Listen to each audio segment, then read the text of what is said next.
সেই দিন দেখলাম গরুর হাটে গরু উঠেছে তাহিরি নামে। তাকে সাংবাদিক প্রশ্ন করলো যে এই গরুকে তাহিরি নামে কেন করা হয়েছে? বলে এ তাহিরির মতো পাগলামি করে। আশ্চর্য!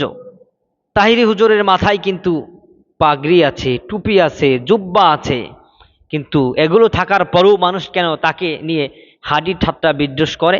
কারণ হচ্ছে যে ইসলামকে বিকৃত করার চেষ্টা করে। হ্যাঁ, আমি এর আগে ভিডিও দেওয়ার কারণে তাহিরি সাহেবকে নিয়ে ভিডিও দেওয়ার কারণে অনেকেই অনেক কিছু বলেছেন, সেটা দেখার বিষয় না।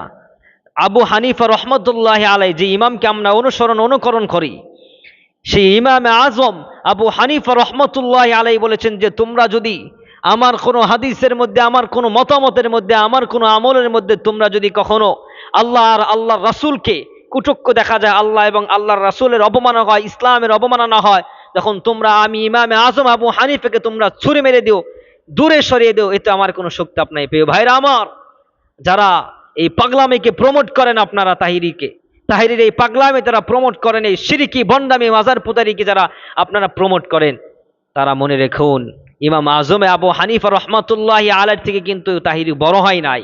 ইমামে আজম আবু হানিফা রহমতুল্লাহ আলাইহির থেকে কিন্তু তাহিরির শান মান উপরে যায় নাই। মনে রাখতে হবে, ইসলাম এটাই শিক্ষা দিয়েছে যে যতক্ষণ পর্যন্ত ইসলামের উপরে ইস্তেকামাতের সাথে লেগে থাকবে তাকে ততক্ষণ পর্যন্ত স্যালুট করা হবে। আর সেই ইসলামকে যখন বিদ্বেষ করা শুরু করবে তাকে স্যালুট করা যাবে না, তাকে সুশীলভাবে তাকে বুঝে ইসলামের দিকে আনতে হবে। আল্লাহ পাক আমাদেরকে বোঝার তৌফিক দান করুক। এই হুজুরদেরকে নিয়ে ঠাট্টা বিদ্বেষ করা, হুজুরদেরকে নিয়ে ব্যঙ্গ করা, এইগুলো আমরা আমাদের নিজেদেরকে, ওলামায়ে কেরামদেরকে এক জায়গায় বসে এক প্ল্যাটফর্মের মধ্যে এসে এগুলো বন্ধ করতে হবে। আল্লাহ পাক আমাদেরকে তৌফিক দান করুন। আল্লাহুম্মা আমিন।